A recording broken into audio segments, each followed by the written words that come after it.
Good morning. आज हम entrepreneurship के बारे में कुछ डिस्कस करने वाले हैं कि आखिर एंटरप्रेन्योरशिप पढ़ना क्यों ज़रूरी है। तो बच्चों, जब हम लोग 10th पास करने के बाद कॉमर्स स्ट्रीम ऑप्ट करते हैं तो उसमें कई सब्जेक्ट्स हैं। अकाउंट्स है, बिजनेस स्टडीज़ है जिसमें मैनेजमेंट के बारे में भी पढ़ते हैं, और एक एंटरप्रेन्योरशिप है, इकोनॉमिक्स भी है। बहुत कम ऐसे बोर्ड हैं, स्टेट बोर्ड या सेंट्रल बोर्ड, जो एंटरप्रेन्योरशिप को +2 लेवल में अपने सिलेबस में शामिल किए हैं, जिसमें से हमारे यहाँ का बिहार विद्यालय परीक्षा समिति, बिहार बोर्ड के नाम से जिसको जानते हैं, वो अपना सिलेबस में शामिल किया है। इसके पीछे बहुत बड़ा कारण है। एंटरप्रेन्योरशिप को +2 लेवल में शामिल करने के पीछे बहुत बड़ा कारण है। तो एंटरप्रेन्योरशिप क्यों जरूरी है, आज हम लोग इस पे चर्चा करने से पहले ये जानें कि चूंकि हम लोग जानते हैं कि कॉमर्स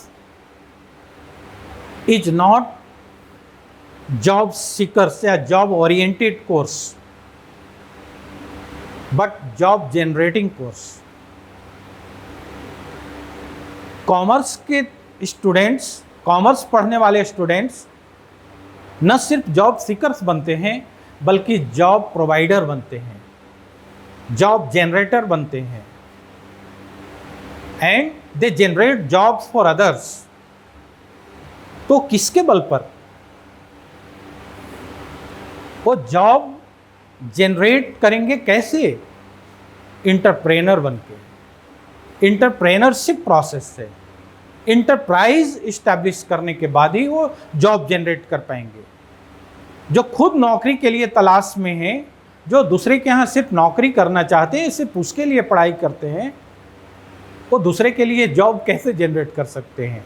तो इसलिए भी दूसरों के लिए जॉब जनरेट करने के लिए भी एंटरप्रेन्योरशिप का शामिल होना और एंटरप्रेन्योरियल एबिलिटी को अपने अंदर डेवलप करने के लिए भी एंटरप्रेन्योरशिप जरूरी है।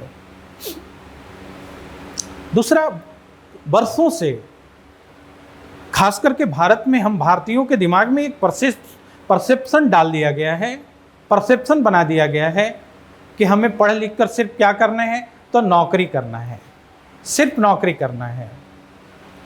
यानी नौकर बनने की मानसिकता पूरा जड़ जमा चुका है, और उसी मानसिकता का कई बार हम लोग नौकरी के लिए तो गवर्नमेंट की प्रॉपर्टी को भी कितना तहस नहस आए दिन करते रहते हैं, आप लोग देखते हैं।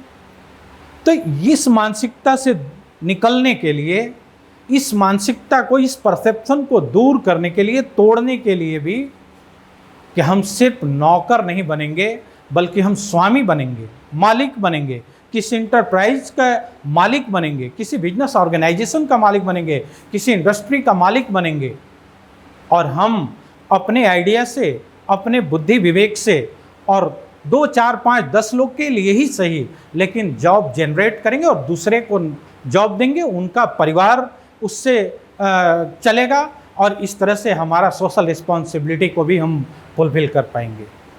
तो इसलिए भी एंटरप्रेन्योरशिप जरूरी है। तीसरा, आप देखेंगे कि जितने भी डेवलप्ड कंट्रीज हैं विश्व में, वर्ल्ड में जितने भी डेवलप्ड कंट्रीज हैं, उनका डेवलपमेंट का जो जितने रीजन्स हैं, जितने कॉजेज हैं, उनमें से सबसे इम्पॉर्टेंट रीजन जो है वो वहाँ का एंटरप्रेन्योरियल एक्टिविटी को डेवलप होना, वहाँ की गवर्नमेंट को एंटरप्रेन्योरियल एक्टिविटी पर फोकस करना, उनको प्रमोट करना, इन्हांस करना, ये कारण रहा है।